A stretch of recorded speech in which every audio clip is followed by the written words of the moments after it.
There's an old saying coined by the late Benjamin Franklin back in 1789. In this world, nothing can be certain except death and taxes.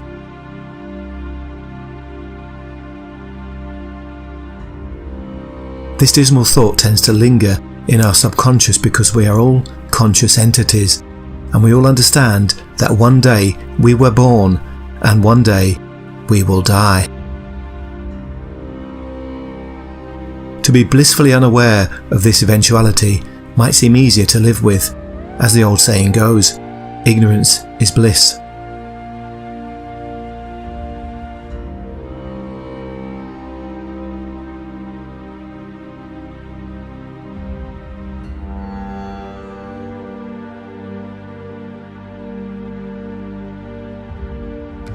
Does the ant understand or worry about death?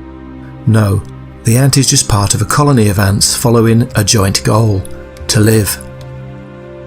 If you surround a group of ants with a ring of fire, they will begin to throw themselves upon the fire until enough of their remains create a path through. Ants don't contemplate death. They just work as a single unit. Comprehension is of a colonial goal: to survive.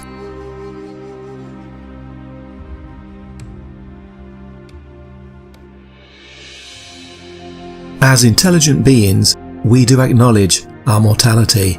It encourages us, drives us. In some ways, it reminds us of how short our time here is and motivates us to enjoy and celebrate our lives. We tend to appreciate people more after we lose them. So the wise learn to spend time with people who make them happy, people they resonate towards.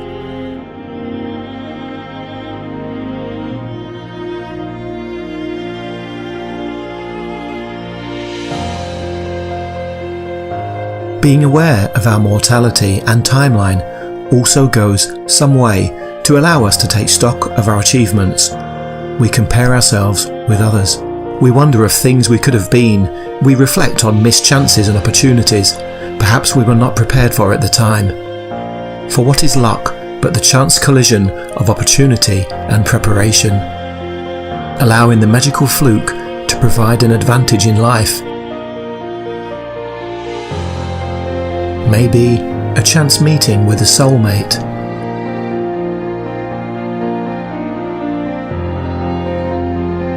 Or a friend of a friend who can point you towards the job you've always dreamed of.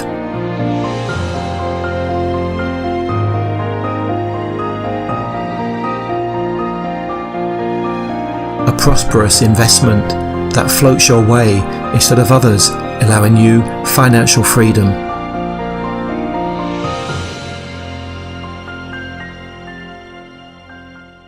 But we digress with these virtues of life. We reminisce of how fortunate we all are to be that 1 in a million little competitive sperm. We alone won our battle of the fallopian tube to reach the prize in the egg. The prize of the chance for a conscious life.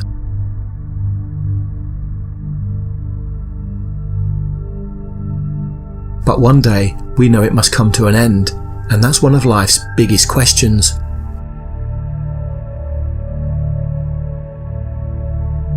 Where do we go when we die?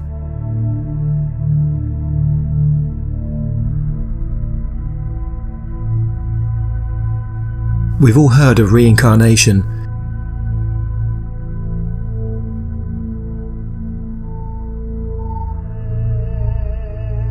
Some religions explain a reassuring belief that each life passes with a lesson to learn.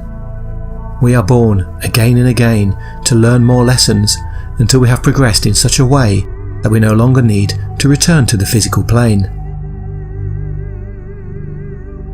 Then we become a spiritual consciousness, able to interact and converse with all others who have aspired to the enlightened level.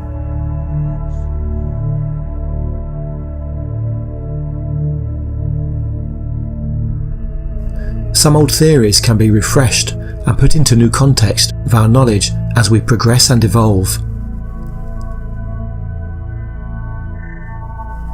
This is the kind of thought process that started the ancient aliens theories.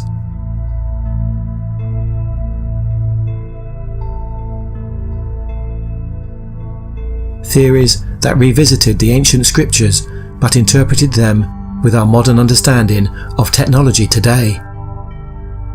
In the old scriptures, the mention of an ancient flying scroll may have been documented as a scroll due to there being nothing else available to compare it to at that time. With our advanced knowledge today, we would see it as a large cigar-shaped UFO. I looked again, and there before me was a flying scroll. He asked me, "What do you see?" I answered, "I see a flying scroll, 20 cubits long and 10 cubits wide." And he said to me, "This is the curse that is going out over the whole land."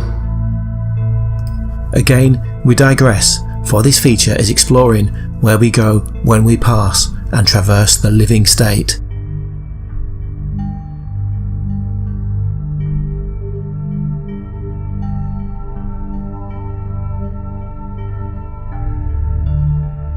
Here's a thought.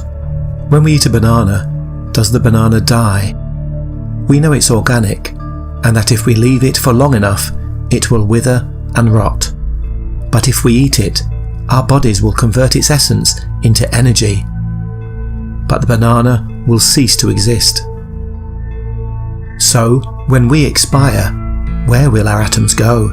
Will they be repurposed?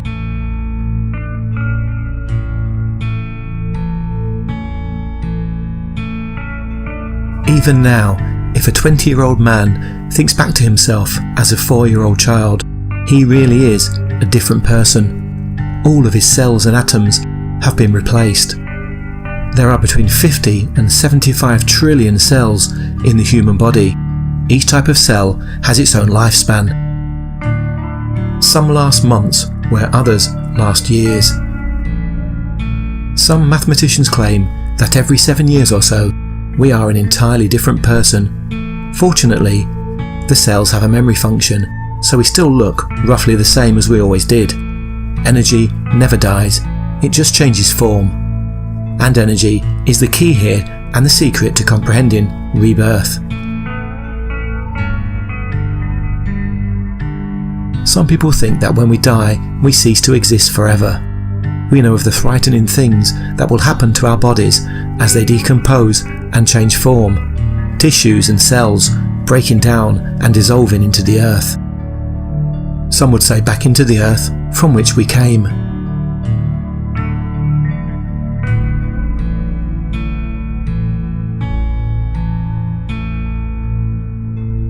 It may surprise you when we consider some of the proven, tried and tested laws of science and nature, laws of physics and chemistry.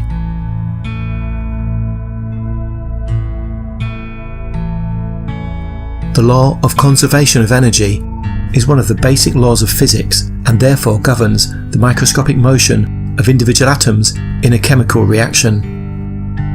The law states, in physics and chemistry, the total energy of an isolated system remains constant.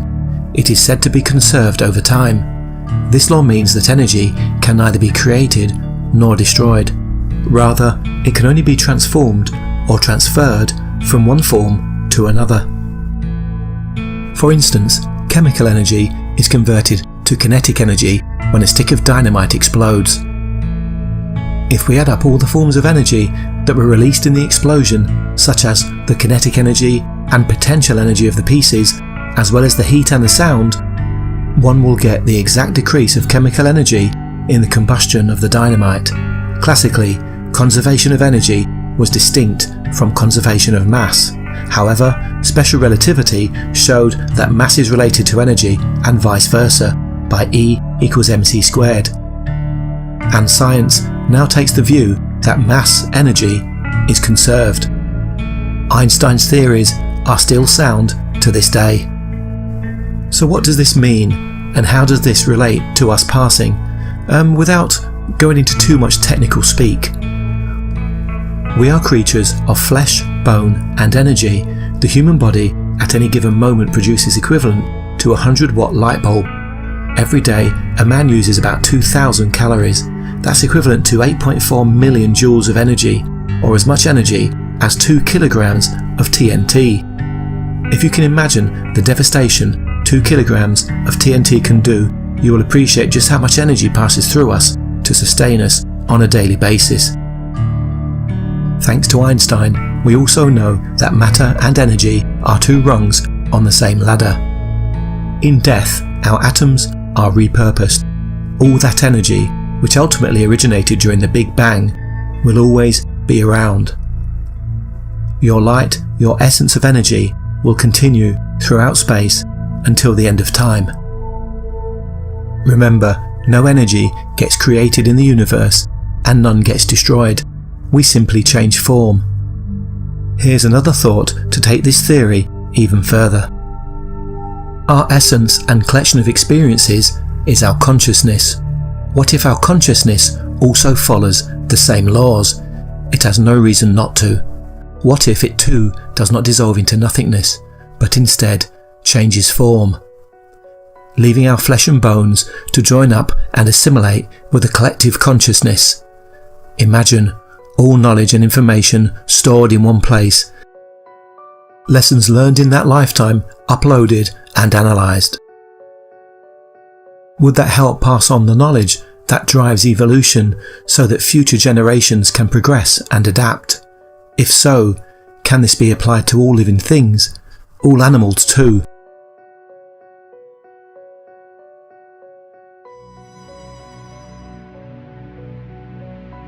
Life is so precious and magical, so unique and wondrous.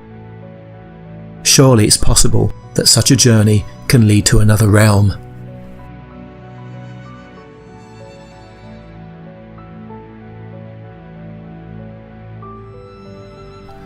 When we change form, does our energy and consciousness live on in a way we just currently don't understand? Is this why we seem to know our missed loved ones are in fact still around? We still remember them, we still feel their presence. They are still with us, waiting for us.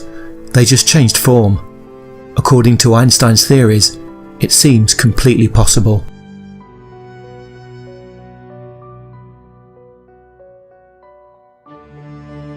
We hope you enjoyed this thought-provoking feature.